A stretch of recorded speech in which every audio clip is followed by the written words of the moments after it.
जय श्री कृष्णा दोस्तों, आपका स्वागत है हमारे चैनल लिव सक्सेस लाइफ पर। हम अपने चैनल पर बात करेंगे सफल जीवन की। हमने अपनी पहली वीडियो में जाना कैसे ये वैदिक ज्ञान के खजाने हमारे जीवन को बेहतर बनाते हैं, हमें बेहतर बनाते हैं और हमारे आसपास की व्यवस्था को इतना संतुलित कर देते हैं कि उसमें एक स्वस्थ मन और स्वस्थ शरीर का विकास अच्छे से हो सके।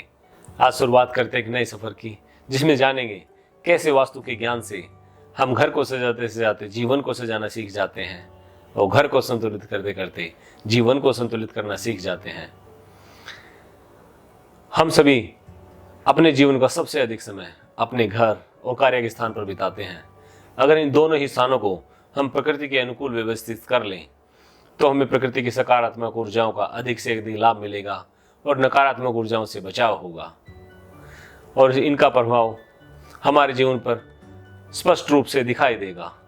आप महसूस करेंगे आपके घर में पहले से अधिक खुशियां रहने लगी हैं। आपको घर में आते ही अच्छा महसूस होता है, मन में एक हल्कापन और नए नए विचारों का आवागमन बना रहता है। आपको अपने कार्यों में अपनी सफलता का ग्राफ बढ़ता हुआ दिखता है। आप सर्विस में हो या बिजनेस में, आपके अंदर कॉन्फिडेंस का लेवल बढ़ने लगता है। जिन कार्यों को करने में आप हिम्मत नहीं जुटा पाते थे, अब उनके बारे में निर्णय लेने में आप अपने आप को मजबूत महसूस करते हैं। तो आइए इन वैदिक ज्ञान की ऊर्जाओं के साथ मिलकर एक साधारण जीवन को खास बनाने की यात्रा पर निकल पड़ते हैं। आप शुरुआत करते हैं इस सफर की और जानते हैं कैसे वास्तु हमारे घर और जीवन को प्रकृति की पॉजिटिव ऊर्जाओं से भर सकता है और कैसे वास्तु एक स्वस्थ, सफल व समृद्ध जीवन का निर्माण करने में सहायक है। वैसे भी हमें जीवन में उन्हीं चीज़ों को पहले ठीक करना चाहिए जिन पर हमारा बस चलता है या जिन्हें हम ठीक कर सकते हैं, ताकि हम अपने समय, बल और बुद्धि का सही उपयोग कर सकें। आइए जानते हैं सबसे पहले हमें घर के किस हिस्से को संतुलित करना चाहिए ताकि बाकी बातें भी हमें अच्छे से समझ में आ सकें और हमारे मन में स्पष्टता बनी रहे, ताकि हम सही और गलत का चुनाव अच्छे से कर सकें।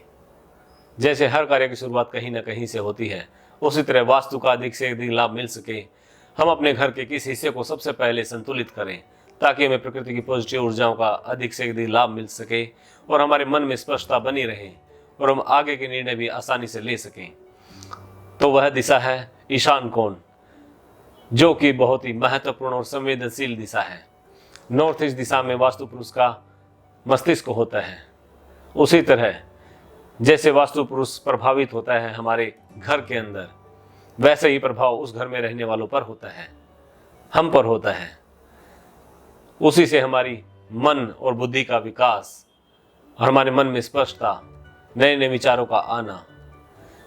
अगर हमारे मन में नए नए विचार आएंगे, सही समय पर सही निर्णय लेंगे, तो हमें हर काम में कामयाबी मिलना तय है। तो हम शुरुआत करते हैं ईशान कोण से। ईशान कोण एक पवित्र दिशा है। ज़्यादातर लोगों के घर में इसी दिशा में पूजा का स्थान या मंदिर होता है। ईशान कोण नॉर्थ ईस्ट दिशा, इसके स्वामी है गुरु ग्रह और देव है स्वयं महादेव। तो यह दिशा अपने आप में एक एनर्जी की दिशा है जो हमें कनेक्ट करती है हमारे देव के साथ, हमारे इष्ट के साथ।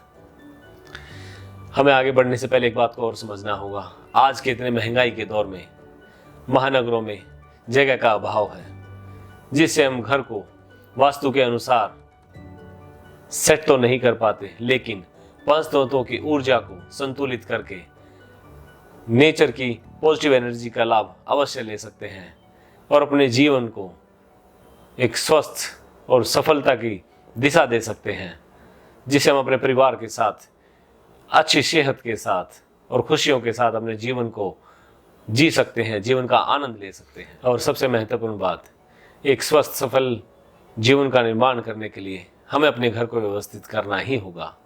तो आइए आगे बढ़ते हैं और हम सभी बातों को क्रमबद्ध तरीके से समझते हैं। सबसे पहले हम जानेंगे ईशान कोण के संतुलित होने से हमें जीवन में क्या क्या लाभ होते हैं। इसके बाद जानेंगे किन किन कारणों से इस दिशा में असंतुलन की स्थिति होती है और इस घर में रहने वाले लोगों को अनचाही विपरीत परिस्थितियों का सामना करना पड़ता है। और अंत में जानेंगे कैसे छोटी छोटी सावधानी और छोटे छोटे उपाय करके हम इस दिशा को संतुलित कर सकते हैं और एक स्वस्थ और सफल जीवन का आनंद ले सकते हैं। अब जानते हैं कैसे इस दिशा के संतुलित होने से हमारे मन में स्पष्टता बढ़ने लगती है, हमें परेशानियों के समाधान दिखने लगते हैं, हमारे गुस्से में कमी आने लगती है, हमारे सिर से जैसे एक भारीपन हटने लगता है और हमारे दिमाग को हल्कापन महसूस होने लगता है। हमारे दिमाग में नए नए आइडियाज़ आते हैं जो हमें जीवन में आगे बढ़ने के लिए प्रेरणा देते हैं। आप जानते हैं इस दिशा में क्या नहीं होना चाहिए और उनके दुष्प्रभाव, जिस कारण इस दिशा में असंतुलन की स्थिति बनती है। नॉर्थ ईस्ट दिशा जल तत्व की दिशा है और इसके विरोधी तत्व हैं अग्नि तत्व और पृथ्वी तत्व। इसलिए किसी भी फॉर्म में हमें इन तत्वों को यहाँ लाने से बचना चाहिए। लाल रंग अग्नि तत्व का है जो कि इस दिशा में होने से हमारे अंदर गुस्से को बढ़ाता है और इस दिशा में रसोई का होना भी उस घर में रहने वालों में क्रोध की अधिकता को बढ़ाता है।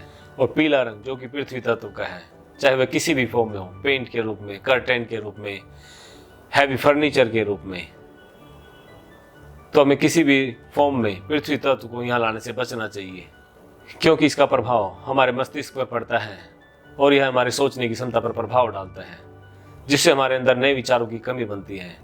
और कई बार हम ऐसे कहते हैं कि मेरा दिमाग ही काम नहीं कर रहा। ईशान कोण एक पवित्र दिशा है, इस दिशा में टॉयलेट बिल्कुल नहीं होना चाहिए और टॉयलेट को राहु का रूप भी माना गया है।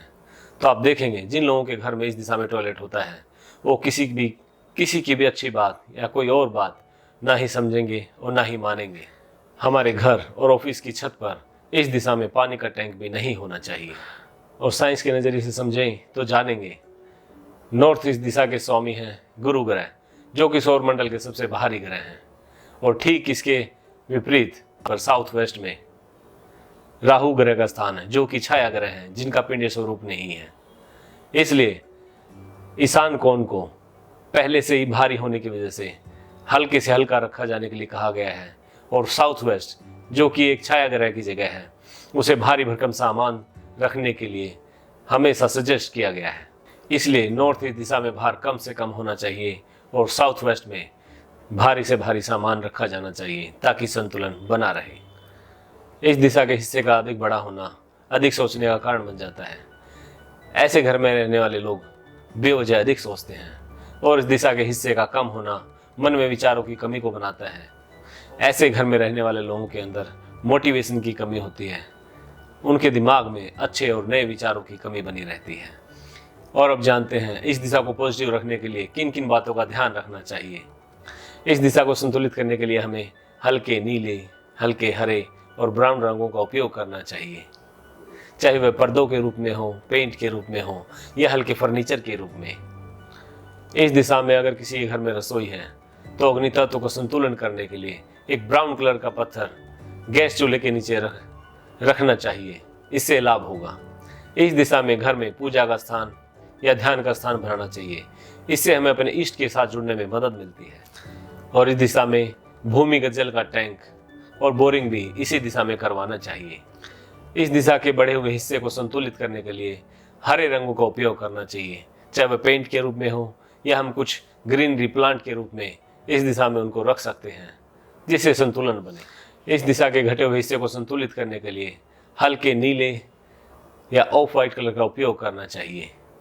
इससे हमारे मन में स्पष्टता बढ़ेगी और हमारे मन में नए नए और अच्छे अच्छे विचारों का प्रभाव बढ़ेगा। और इन्हीं कुछ कारणों की वजह से हम देखते हैं हमारे पुराने समय के बने हुए घरों में उत्तर और पूर्व की दिशा का कोना हल्का और खाली रखा जाता था। यही वजह है इस दिशा को खाली और हल्का रखने की। तो दोस्तों, इसी तरह एक एक करके घर के सभी हिस्सों को संतुलित कीजिए और खुद को, अपने परिवार को एक स्वस्थ, सफल व समृद्ध जीवन का तोहफा दीजिए। तो मिलते हैं अगली वीडियो में एक नए टॉपिक के साथ। जय श्री कृष्णा। स्वस्थ रहें, खुश रहें, जीवन में आगे बढ़ते रहें।